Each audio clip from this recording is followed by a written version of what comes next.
मंडळी, हे जंगलातून आणलेले कंद बघा, आकार किती मोठा आहे त्यांचा.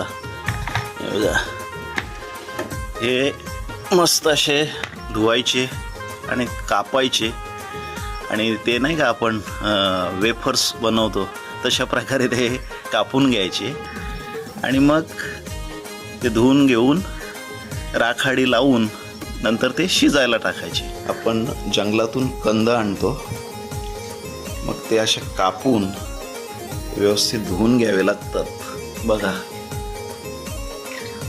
मग ते शिजवल्यानंतर एकदम छान असे गोड लागतात. सुरुवातीला त्यांची चव कडू असते, पण ते शिजवल्यानंतर त्यांची चव बदलते आणि मग ते कंद आपण दुधामध्ये किंवा चहामध्ये खाऊ शकतो. हे साफ केलेले कंद, म्हणजे कापून साफ केलेले, आम्ही याला वली बोलतो. वली आपण काय म्हणता ते आम्हाला नक्की सांगा.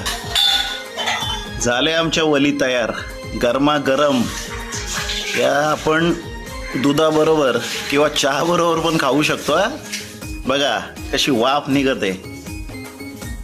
आम्ही वली बोलतो यांना, आपण काय बोलता ते नक्की सांगा आम्हाला. मंडळी, हे बघा, मी वली या चहामध्ये खायला घेतलेले आहेत. तुम्ही दुधाबरोबर किंवा साखर टाकून पण खाऊ शकता किंवा आपल्याला जे योग्य वाटेल त्यानुसार. ठीक आहे, चला, धन्यवाद.